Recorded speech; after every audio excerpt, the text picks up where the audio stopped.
Is marriage a good word or a bad word in today's day and age?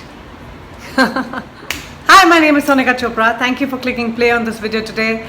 I run a brand called The Happy Path. I'm a personal counselor, I'm a workshop speaker, and I'm a life coach. Lately, I have a lot of people coming to talk to me about marriage. Either the marriage is in trouble, or they are in trouble because of the marriage, or they are in trouble outside the marriage.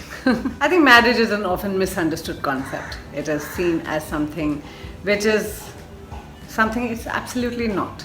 It is not a commitment, it is not a contract, it is not prison, it's not a binding, it is not any of those things that all of us think it is. So many people complain about what went wrong in their marriage. So many people talk about how they married the wrong person, how they could have almost married somebody else, how so many other things were the factors that made them marry this person. So many people talk about what a curse their marriage is. So many people talk about how difficult it is to get through every single day because of the difficult marriage that you're going through.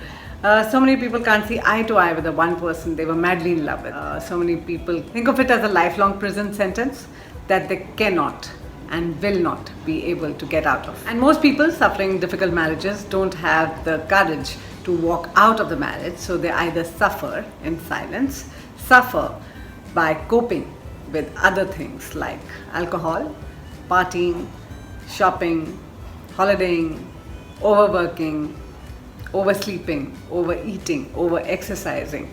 But all these are coping mechanisms, they're not solutions to a difficult or stressed out marriage.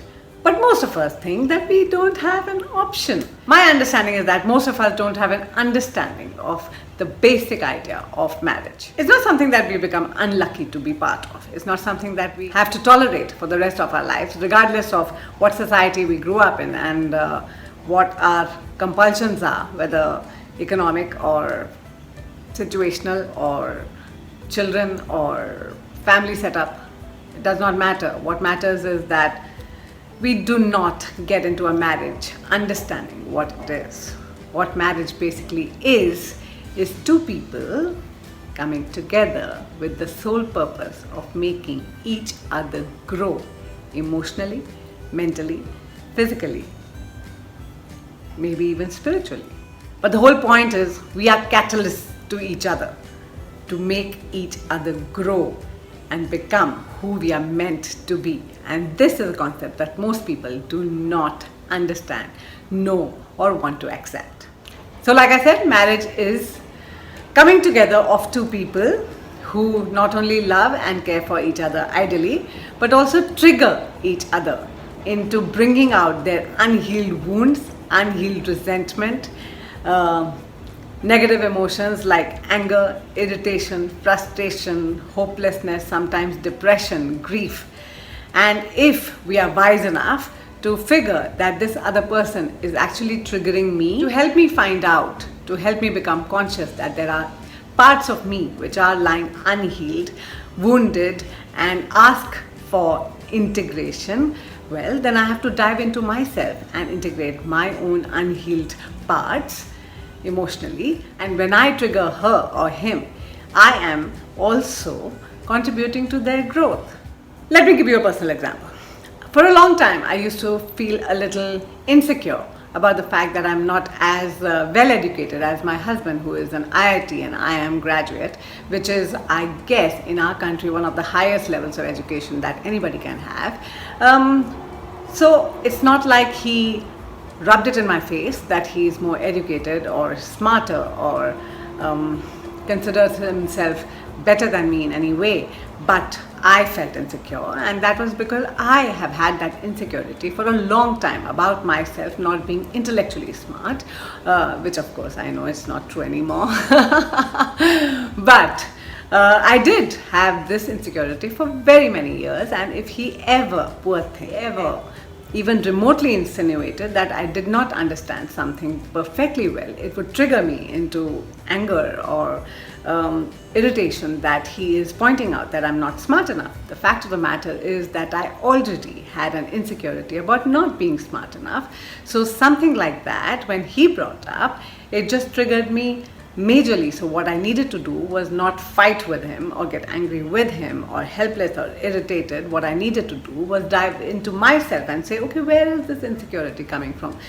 How many years ago did it start? When did it start? Was it my childhood? What was it, my younger years? What was it? But where did that problem start? And once I get to the root of the problem, I could address it, resolve it, integrate it, and get on with life. And after that, whenever my husband would bring up something that had the potential to trigger me, would not trigger me anymore. So only people who are really closely bonded with us have the capacity to trigger us. Husband and wife mostly live under the same roof, mostly see each other a lot during the day and the night. So they are in close proximity and therefore in a position to be able to trigger us and therefore push us into becoming integrated and a better version of ourselves.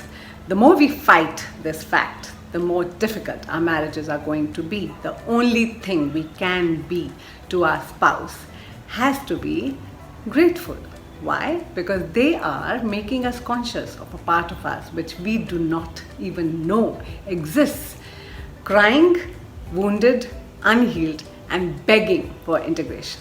So, if there is an outside person becoming a mirror to who we really are inside and helping us dive into that space and heal and integrate our own selves, do we really want to point a finger at them and accuse them of doing that? Or do we want to be grateful that they allowed us an entry point into our own selves so that we could become happier, healthier, healed, and integrated? Yes, there is something called a happy marriage. Maybe not a perfect marriage, but a happy marriage for sure. Hello everyone, I can give you back your money. I could never ever give you back your time. That's how precious your last few minutes were and you decided to give them to me. I'm forever going to be grateful to you. If you like this video and if you like me and if you like anything that I've done in this video that kind of resonated with you, I beg you to please hit the like button, give me a subscribe and follow me for more videos. Any chance you decide not to do this, I wish you a fabulous life anyway. This is Sonika Chopra from The Happy Path, wishing you a wonderful happy path ahead.